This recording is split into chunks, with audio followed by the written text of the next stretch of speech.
Meus irmãos, a paz do Senhor Jesus reina em cada coração. Graças a Deus que nos dá vitória por nosso Senhor e Salvador Jesus Cristo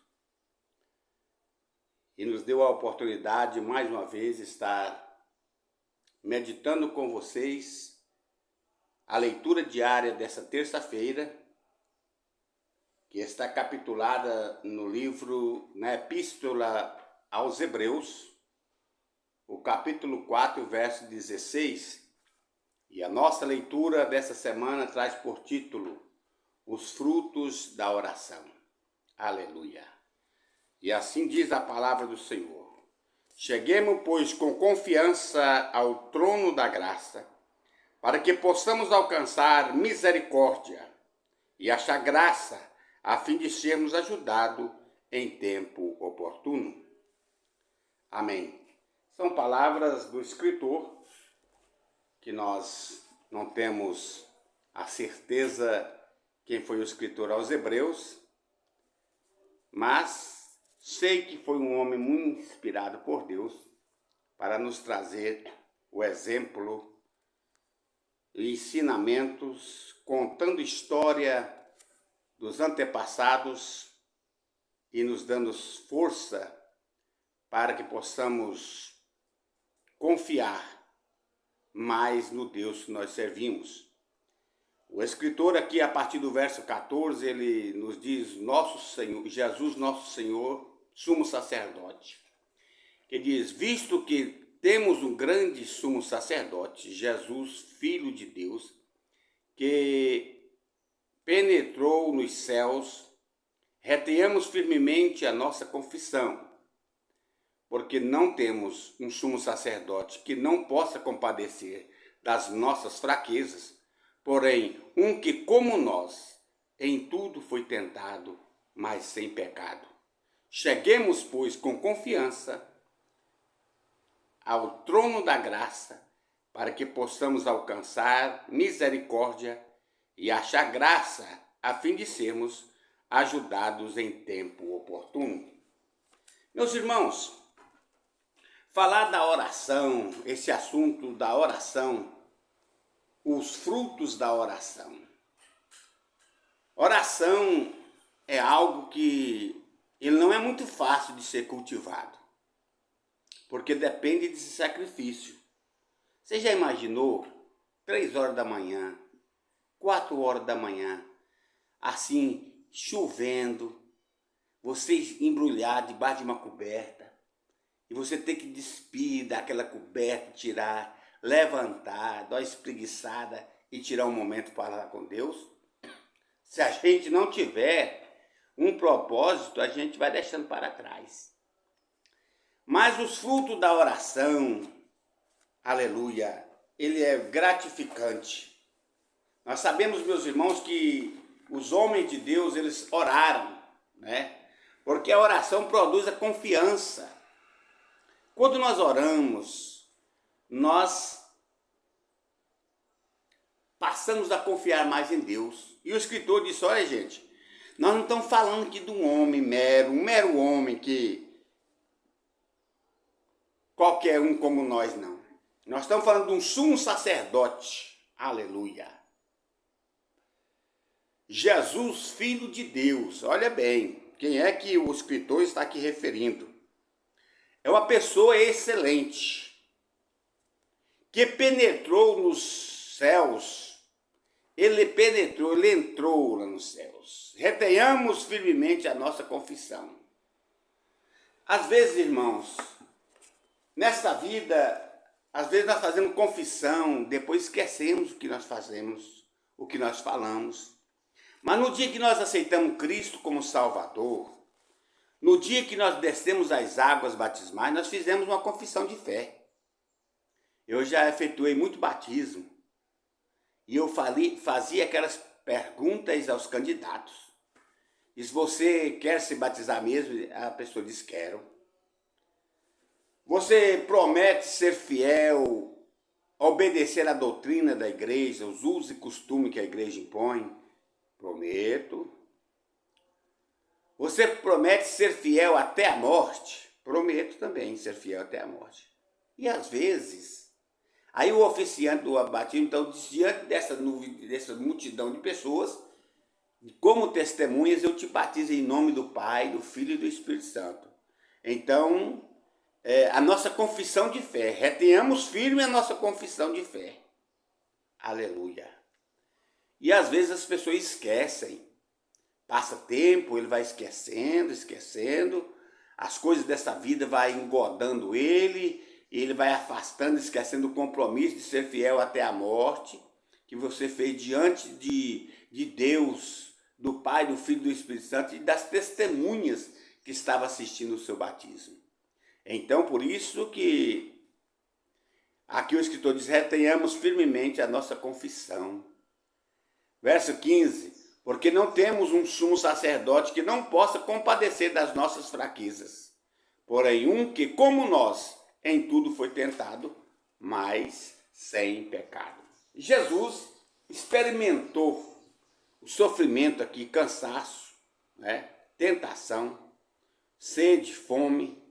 Ele suportou tudo, dores, mas ele permaneceu sem pecado. E agora o comentário, o escritor diz, verso 16, que é a leitura dessa terça-feira. Cheguemos, pois, com confiança ao trono da graça, para que possamos alcançar misericórdia e achar graça, a fim de sermos ajudados em tempos oportunos. Chegar com confiança. A Bíblia diz que o que duvida é semelhante às ondas do mar. Quem já foi no mar conhece. As ondas vêm alta, depois elas desaparecem. Ela torna a vir e desaparece. Então tem pessoa que é assim, hoje ele está alto, amanhã está baixo, hoje ele está alto, hoje a fé dele está superando tudo, ele está exortando todo mundo, ele está batendo em todo mundo, ele está dizendo que quem vai para a igreja não dá conta de dar um glória a Deus, está com defeito de fabricação, quem não faz barulho está com defeito de irmãos. Isso é totalmente errado. Eu quero dizer para os irmãos, olha, eu sou crente desde criança, mas tem dia que você vai na igreja, você não tem força para ficar aquele barulhão na igreja, os problemas, as dificuldades, as lutas que nos cercam, e você está ali gemendo, pedindo misericórdia a Deus, aleluia, e o Senhor escuta. A Bíblia diz que quando a gente está nessa situação, o Espírito Santo escuta o nosso gemido. Oh, glória a Deus, aleluia.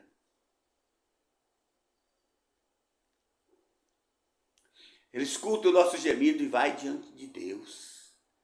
E diz, Deus, o Gaspar está gemendo. E eu interpretei o gemido dele. Ele está precisando disso, ele está passando por isso, por aquilo. Ajuda ele, Pai. Aleluia. Jesus agora toma a direção da palavra e diz, pode voltar com a vitória. Aleluia. Você, irmão, você, irmã, momento da sua vida que você não quer falar, você não tem palavras, mas sabe de uma coisa, cheguemos com confiança ao trono da graça. Oh, glória! Cheguemos com confiança ao trono da graça, para que possamos alcançar a misericórdia de Deus e achar graça a fim de sermos ajudados em tempo oportuno. Irmãos, a coisa maravilhosa é quando nós achamos graça diante de Deus. Às vezes o mundo te joga pedra, as pessoas, a irmandade também, né? A gente fala o mundo assim, querendo aliviar, mas a maioria dos problemas que você enfrenta é em casa mesmo, é na igreja. Mas aí Jesus nos abençoa no tempo oportuno, ele chega. Quando nós chegamos com confiança e dizemos, Senhor, eu mesmo não dou conta, mas o Senhor pode fazer por mim. Como diz o rei Josafá, quando enfrentou aquela dificuldade, aquela guerra contra os amonitas, os moabitas da montanha de Seir, e ele agora prostrou e disse, Deus, nós não temos força para vencer esse povo aí. E esse povo aí que está vindo contra nós é aquele povo que não deu passagem para o seu povo quando vinha do Egito. Eles tiveram que dar volta e agora estão vindo contra nós, Deus. E eu não tenho força. O meu exército é pequeno para combater com eles. Aleluia. Aí Deus levanta Jaziel, um profeta lá, e disse, Ouve, ó Israel. Aleluia. E tu, ó rei Josafá. Nesta peleja não tereis que lutar, porque essa peleja é minha e não vossa. E Deus fez com que aqueles inimigos se desbaratassem na espada. Eles passaram 3 dias só colhendo despojo, riquezas, porque o fruto da oração, Josafá confiou em Deus, entregou a ele, e Deus deu a vitória, usando o profeta de Deus, usando quem Deus usa na obra. Irmãos, eu fico imaginando, tem de outro centro da igreja, e fico olhando para um lado e para o outro, e às vezes Deus revela, né, alguma coisa, e a gente fica pensando, meu Deus, tem misericórdia. Se não tivesse os dons de Deus na igreja, a igreja estaria pior. De vez em quando Deus mostra alguém, revela, a pessoa confessa, é disciplinado, a limpa, volta para a igreja, aleluia, alcança o perdão de Deus. Isso é frutos da oração, aleluia. Então, meus amados, que Deus abençoe nossa vida, que possamos alcançar os frutos da oração, orar com confiança. Temos que confiar, irmãos. Certa feita, um trapezista andava numa corda, um espetáculo para lá e para cá, e tinha uma senhorinha que quando aquele moço desceu, ela bateu palma, abraçou aquele rapaz e disse, eu sabia que você conseguia passar nessa corda, meu filho, nessa altura. E ele olhou para ela e disse, eu vou passar empurrando um carrinho de mão. A senhora confia aí dentro do carrinho? Ela disse, de jeito nenhum. Então, ela não tinha confiança, ela acreditava, sabia que ele podia fazer, mas não confiava em entrar no carrinho para empurrar em cima daquela corda. Assim somos nós. Testemunhamos que cremos, temos fé em Deus, tal, mas na hora de nós aplicar mesmo a verdadeira confiança em Deus, nós deixamos a desejar. Portanto, que Deus abençoe todos os ouvintes desta live, desta palavra. Que Deus abençoe os professores da escola bíblica, os superintendentes, aos comentaristas, aos irmãos que fazem as leituras diárias juntamente comigo durante a semana. Deus usa vocês, meus irmãos, de uma forma especial. Fiquemos na dispensação do Espírito Santo, orando em todo o tempo, né? Porque a oração deve ser contínua na nossa vida. Deus abençoe em o nome de Jesus. Amém.